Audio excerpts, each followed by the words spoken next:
ಇಲ್ಲಿಗೆ ಬಂದು ನಾನು ಅನ್ಕೊಂಡಿರೋ ಕೆಲಸ ಯಾವುದು ಸಕ್ಸಸ್ ಆಗದಿರ ಇರೋದೇ ಇಲ್ಲ. ಇಲ್ಲಿ ಒಂದು ಉಂಡಿ ಕೊಡ್ತಾರೆ. ಈ ತಿರುಪತಿಗೆಲ್ಲ ನಾವು ಹೇಗೆ ದುಡ್ಡು ಕೂಡಿಟ್ಟು ನಂತರ ಹೋಗಿ ದರ್ಶನವನ್ನ ಪಡಿತೀವೋ ಅಥವಾ ಕಾಣಿಕೆಯನ್ನ ಅರ್ಪಿಸ್ತೀವೋ, ಹಾಗೆ ಇಲ್ಲಿಗೂ ಸಹ ಬರುವ ಭಕ್ತಾದಿಗಳು ಹುಂಡಿ ತಗೊಂಡು ಹೋಗಿ ನಮ್ಮ ಕೈಯಲ್ಲಿ ಎಷ್ಟಾಗುತ್ತೋ ಅಷ್ಟು ಹಣವನ್ನ ಸಂಗ್ರಹಿಸಿ, ಜೊತೆಗೆ ಆ ಹುಂಡಿಯನ್ನ ತಂದು ನಮ್ಮ ಹರಕೆ ಮುಗಿದ ನಂತರ ಇಲ್ಲಿ ಅರ್ಪಿಸುವಂತಹ ಒಂದು ವಾಡಿಕೆ ಇದೆ. ಹಾಗಾಗಿ ಈ ಹುಂಡಿ ಎಲ್ಲ ಇಲ್ಲಿ ಸಂಗ್ರಹಿಸಿದ್ದಾರೆ. ಏನ್ ಪ್ರಾರ್ಥನೆ ಸಲ್ಲಿಸಿದ್ರು ಅದು ನೆರವೇರಿದೆಯಾ? ಹೌದು, ಎಲ್ಲ ನಾನು ಏನು ಅನ್ಕೊಂಡು ಬಂದಿದ್ದೀನೋ ಎಲ್ಲ ನನ್ನ ಕೆಲಸ ಎಲ್ಲ ಸಕ್ಸಸ್ ಆಗಿದೆ. ದೇವರು ನನಗೆ ತುಂಬಾ ಇಷ್ಟ. ನನ್ನ ಫೇವ್ರೇಟ್ ಗಾಡ್ ಅಂದ್ರೆ ಈಗ ಕೊರಗಜ್ಜನೇ. ಕೊರಗಜ್ಜ ಖಂಡಿತ ನಿಮ್ಮೆಲ್ಲರ ಕಷ್ಟಗಳನ್ನ ಈಡೇರಿಸ್ತಾನೆ ಅಂತ ನಾನು ಹೇಳ್ತಾ ಇದ್ದೀನಿ.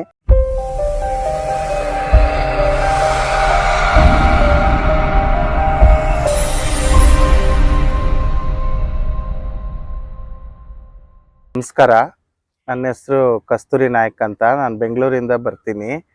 ಸ್ವಾಮಿ ಕೊರಗಜ್ಜನ ಸನ್ನಿಧಾನಕ್ಕೆ ಬಂದು ನನ್ನ ಮನಸ್ಸಲ್ಲಿ ಯಾವಾಗ ಏನು ಬೇಡ್ಕೊಂಡು ಇಲ್ಲಿಗೆ ಬಂದು ಈ ಥರ ಕೆಲಸ ಆಗಬೇಕು ಅಂತ ನನ್ನ ಮನಸ್ಸಲ್ಲಿ ಅಂದ್ಕೊಂಡು ಬಂದಿರ್ತೀನೋ ಅದು ಯಾವಾಗಲೂ ಸಕ್ಸಸ್ ಆಗುತ್ತೆ. ಇಲ್ಲಿಗೆ ಬಂದು ನಾನು ಅಂದ್ಕೊಂಡಿರೋ ಕೆಲಸ ಯಾವುದು ಸಕ್ಸಸ್ ಆಗದಿರ ಇರೋದೇ ಇಲ್ಲ. ಅದಕ್ಕೆ ನಾನು ಯಾವಾಗ ಮನ್ಸಿಗೆ ಬರುತ್ತೋ ಆವಾಗ ಪ್ರತಿ ಸಲ ಬರ್ತಾನೆ ಇರ್ತೀನಿ. ದೇವರು ನನಗೆ ತುಂಬ ಇಷ್ಟ. ನನ್ನ ಫೇವ್ರೇಟ್ ಗಾಡ್ ಅಂದರೆ ಈಗ ಕೊರಗಜ್ಜನೇ. ನನಗೆ ತುಂಬ ಇಷ್ಟ. ಬೆಂಗಳೂರಿಂದ ಬರ್ತೀನಿ ಅಂತ ಹೇಳಿದ್ರಿ, ನಾನು ಬೆಂಗಳೂರು, ಅದಕ್ಕೆ ಕೇಳ್ತಾ ಇದ್ದೀನಿ. ನಿಮ್ಗೆ ಹೇಗೆ ಗೊತ್ತಾಯ್ತು ಈ ಸನ್ನಿಧಾನದ ಬಗ್ಗೆ? ನಮ್ಮ ಫ್ರೆಂಡ್ ಒಬ್ರು ಹೇಳಿದ್ರು, ಅವ್ರು ಕರ್ಕೊಂಡ್ಬಂದು ತೋರಿಸಿದ್ರು. ಅವಾಗಿಂದ ನಾನು ಬಂದು ಇಲ್ಲಿ ಏನು ಅನ್ಕೊಂಡು ಹೋಗ್ತೀನೋ ಅದೆಲ್ಲ ಆಗ್ತಾ ಇದ್ದಿದ್ದಕ್ಕೆ ನನ್ಗೆ ಅವಾಗಿಂದ ತುಂಬಾ ಇಷ್ಟ. ಅದಕ್ಕೆ ಎನಿ ಟೈಮ್ ಬರ್ತಾ ಇರ್ತೀನಿ. ಈಗ ಒಂದು 5-6 ಸಲ ಬಂದಿದ್ದೀನಿ. ಏನ್ ಪ್ರಾರ್ಥನೆ ಸಲ್ಲಿಸಿದ್ರು ಅದು ನೆರವೇರಿದೆಯಾ? ಹೌದು, ಎಲ್ಲ ನಾನು ಏನು ಅನ್ಕೊಂಡು ಬಂದಿದ್ದೀನೋ ಎಲ್ಲ ನನ್ನ ಕೆಲಸ ಎಲ್ಲ ಸಕ್ಸಸ್ ಆಗಿದೆ. ಹಾಗಾಗಿ ಬಂದು ಜೊತೆಗೆ ಹರಕೆಯನ್ನು ಒಪ್ಸಿದೀರಾ? ಒಪ್ಸ್ತೀನಿ ಓಕೆ. ಯಾವಾಗ್ಲೂ ಇಲ್ಲಿ ಒಂದು ಉಂಡಿ ಕೊಡ್ತಾರೆ. ಆ ಉಂಡಿನೂ ತಗೊಂಡೋಗಿ ನಾನು ಯಾವಾಗ್ಲೂ ನನ್ನ ಕೈಲಾದಷ್ಟು, ನನ್ನ ಹತ್ರ ಏನಾಗುತ್ತೋ ಅದು ಅವ್ರು ಕೊಟ್ಟಿದ್ದೆ ನಮ್ಗೆ. ನನ್ನ ಕೈಲಾದಷ್ಟು ಅವ್ರ ಸನ್ನಿಧಾನಕ್ಕೆ ನಾನು ಪ್ರತಿ ಸಲ ಬಂದಾಗನು ಏನಾಗುತ್ತೋ ಅದನ್ನ ತಗೊಂಡ್ ಬಂದು ಹರಕೆ ಒಪ್ಸಿ ಹೋಗ್ತೀನಿ. ಜೊತೆಗೆ ಈ ವಿಡಿಯೋ ನೋಡ್ತಾ ಇರುವಂತಹ ಕೊರಗಜ್ಜನ ಭಕ್ತರಿಗೆ ನಿಮ್ ಕಡೆಯಿಂದ ಬೇರೆ ಏನ್ ಸಂದೇಶ ಕೊಡ್ತೀರಾ ನೀವು? ಎಲ್ಲಾರು ಕೊರಗಜ್ಜನ ನಂಬಿ, ನಿಜವಾಗ್ಲೂ ಕೊರಗಜ್ಜ ದೇವರಲ್ಲಿ ತುಂಬಾ ಮಹಿಮೆ ಇದೆ. ಕೊರಗಜ್ಜನ ಸನ್ನಿಧಾನಕ್ಕೆ ನೀವು ಬಂದು ನಿಮ್ಮ ಹರಕೆ, ನಿಮ್ಮ ಮನಸ್ಸಲ್ಲಿ ಏನು ಕಷ್ಟ ಇದೆಯೋ ಅದನ್ನ ಹೇಳಿದ್ರೆ ಕೊರಗಜ್ಜ ಖಂಡಿತ ನಿಮ್ಮೆಲ್ಲರ ಕಷ್ಟಗಳನ್ನ ಈಡೇರಿಸ್ತಾನೆ ಅಂತ ನಾನು ಹೇಳ್ತಾ ಇದ್ದೀನಿ. ದಯವಿಟ್ಟು ಎಲ್ಲರೂ ಒಂದ್ಸಲಿ ಬಂದು ಕೊರಗಜ್ಜನ ಕೃಪೆಗೆ ಎಲ್ಲರೂ ಪಾತ್ರರಾಗಬೇಕಂತ ನಾನು ಕೇಳ್ಕೊಂತೀನಿ. ಎಷ್ಟು ಚಂದ ಹೇಳಿದ್ರಿ ಅಂತಂದ್ರೆ, ನಮ್ ಭಕ್ತಿ ಮನಸ್ಸಿನಲ್ಲಿ ಮಾತ್ರ ಇರುವಂತದಲ್ಲ, ಅದು ಮಾತಿನ ರೂಪದಲ್ಲಿ ಹೊರಗಡೆ ಬಂದ್ರೆ ಇನ್ನೊಂದಷ್ಟು ಜನಕ್ಕೆ ಅದು ಪ್ರಚಾರ ಅಂತ ಕರೆಯೋದು ಬೇಡ, ನಮ್ಮ ಭಕ್ತಿಯನ್ನ ನಾವು ಸಮರ್ಪಿಸ್ಕೊಳ್ತಾ ಇದ್ದೇವೆ, ಜೊತೆಗೆ ಬೇರೆಯವರ ಭಕ್ತಿಗೂ ಸಹ ದಾರಿ ಮಾಡ್ಕೊಡ್ತಾ ಇದ್ದೇವೆ. ಸೊ ಮಾತ್ ಕೇಳಿ ತುಂಬಾ ಖುಷಿ ಆಯ್ತು. ನಾನು ಕೇಳಕ್ ಮುಂಚೆನೆ ನೀವೇ ಹೇಳಿದ್ರಿ, ಅದಂತೂ ಇದ್ದಿದ್ದು ಖುಷಿ ಆಯ್ತು. Thank you so much. ಚಾವಡಿಯಲ್ಲಿ ಇದ್ದೇವೆ. ಚಾವಡಿ ಕೇಳೋದಿಕ್ಕೆ ಎಷ್ಟು ಒಳ್ಳೆ ಹೆಸರಲ್ವಾ? ಸೊ ಅಷ್ಟೇ ಅರ್ಥಗರ್ಭಿತವಾದ ಹೆಸರು ಇದು. ಯಾಕೆ ಅಂತಂದ್ರೆ, ಇಡೀ ದೈವಸ್ಥಾನದಲ್ಲಿ ಯಾವ ಯಾವ ವಸ್ತುಗಳು ಸಂಗ್ರಹ ಆಗುತ್ತೋ, ಅಂದ್ರೆ ರಕ್ತೇಶ್ವರಿ ಅಮ್ಮನಿಗೆ ಒಂದಷ್ಟು ಕಾಣಿಕೆಗಳನ್ನ ಸಮರ್ಪಿಸ್ತಾರೆ ಭಕ್ತಾದಿಗಳು. ಆ ಎಲ್ಲ ಕಾಣಿಕೆಗಳನ್ನ ಇಡುವಂತಹ ಸ್ಥಳ ಚಾವಡಿ. ಬನ್ನಿ, ಚಾವಡಿ ಬಗ್ಗೆ ಇನ್ನಷ್ಟು ವಿಚಾರಗಳನ್ನ ತಿಳ್ಕೊಳ್ಳೋಣ. ಎಷ್ಟು ಚಂದ ಇದೆ ಅಂತಂದ್ರೆ, ಇಲ್ಲಿ ಯಾವ ಯಾವ ವಸ್ತುಗಳು ಬರುತ್ತೋ ದೇವಸ್ಥಾನಕ್ಕೆ ಕಾಣಿಕೆಯಾಗಿ, ಅಥವಾ ದೇವಸ್ಥಾನದ ಆಡಳಿತ ಮಂಡಳಿಯಿಂದ ಯಾವ ಯಾವ ವಸ್ತುಗಳು ಬಂದಿದ್ಯೋ ಅದೆಲ್ಲವನ್ನ ಇಲ್ಲಿ ಸಂಗ್ರಹ ಮಾಡಲಾಗುತ್ತದೆ. ನೀವು ನೋಡ್ತಾ ಇರಬಹುದು, ಒಂದು ಮೊದಲನೇದಾಗಿ union bank of India donate ಮಾಡಿದ್ದಾರೆ ಒಂದು ನೀರಿನ ಕ್ಯಾನ್ ಅನ್ನ. ಈ ಫಿಲ್ಟರ್ನ ವ್ಯವಸ್ಥೆ ನಿಜವಾಗ್ಲೂ ಇಲ್ಲಿಗೆ ಬಹಳ ಅವಶ್ಯಕತೆ ಇದೆ. ಆಲ್ರೆಡಿ ಅಲ್ಲೊಂದಿದೆ, ಮತ್ತೆ ತುಂಬಾ ಚೆನ್ನಾಗಿ ವರ್ಕಿಂಗ್ ಕಂಡೀಷನ್ ಅಲ್ಲಿ ಇದೆ. ಅದಂತೂ ಬಹಳ ಖುಷಿ ಆಯ್ತು. ಅಂದ್ರೆ ಇದೆಲ್ಲವೂ ಉತ್ತಮ ಆಡಳಿತವನ್ನ ತೋರಿಸುವಂತಹ ವಿಷಯ.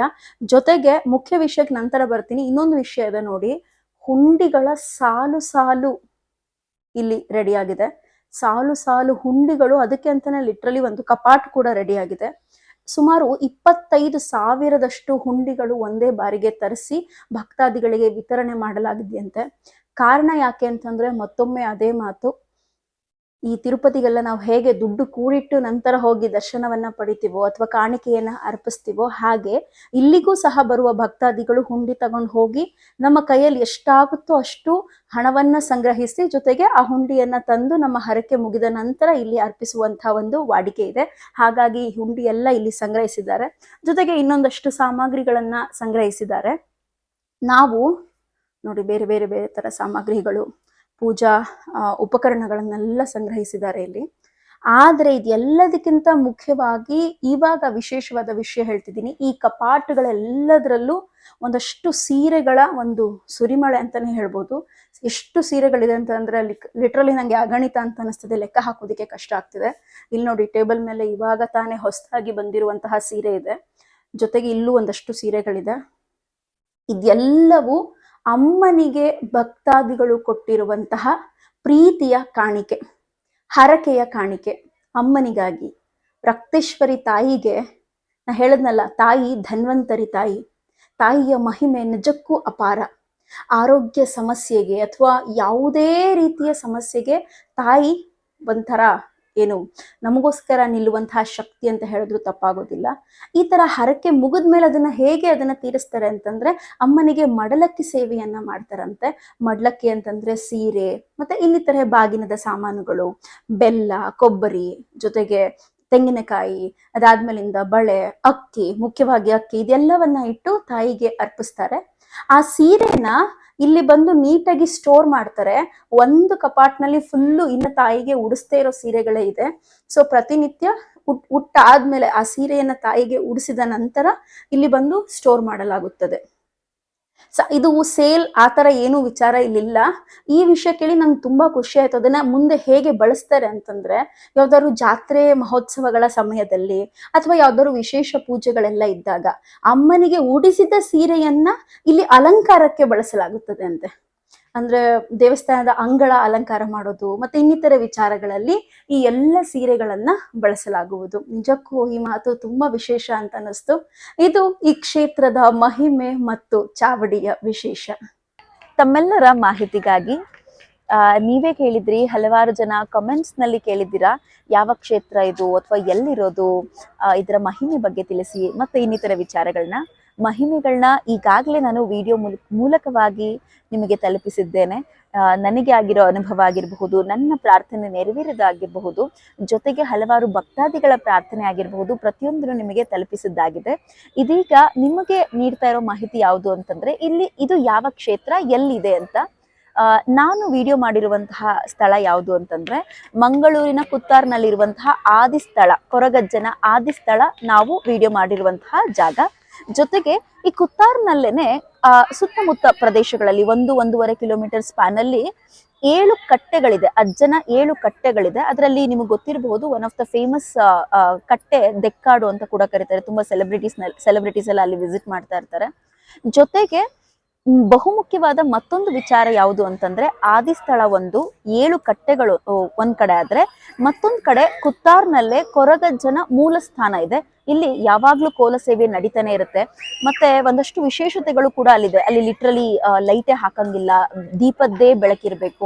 ಈ ರೀತಿ ಹಲವಾರು ವಿಶೇಷತೆಗಳಿದೆ. ಇನ್ನು ಕೆಲವೇ ದಿನಗಳಲ್ಲಿ ಅನಿಕೇತನ ಯೂಟ್ಯೂಬ್ ಚಾನಲ್ ಈ ಒಂದು ಸ್ಥಳದ ಮಹಿಮೆಯನ್ನು ಸಹ ನಿಮ್ಮ ಮುಂದೆ ತರಲಿದೆ. ಅದಕ್ಕೆ ನಿಮ್ಮೆಲ್ಲರೂ ಸಪೋರ್ಟ್ ಬೇಕು ಅಂತ ಹೇಳ್ತಾ, ಮತ್ತೊಮ್ಮೆ ನಿಮ್ಮ ಮಾಹಿತಿಗಾಗಿ ಮಂಗಳೂರಿನ ಕುತ್ತಾರಿನಲ್ಲಿರುವಂತಹ ಕೊರಗಜ್ಜನ ಆದಿಸ್ಥಳ ನಿಮ್ಮ ಮುಂದೆ ಬಂದಂತಹ ವಿಡಿಯೋ.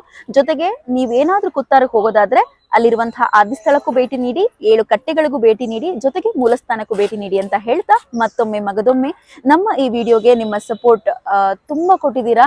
ನಿಮ್ಮ ಸಪೋರ್ಟ್ಗೆ ಮತ್ತೊಮ್ಮೆ ಮಗದೊಮ್ಮೆ ಧನ್ಯವಾದಗಳನ್ನ ಅರ್ಪಿಸ್ತಾ ಈ ವಿಡಿಯೋನ ಇಲ್ಲಿಗೆ ಸಮಾಪ್ತಿಗೊಳಿಸ್ತಾ ಇದ್ದೇನೆ. ನಮಸ್ಕಾರ.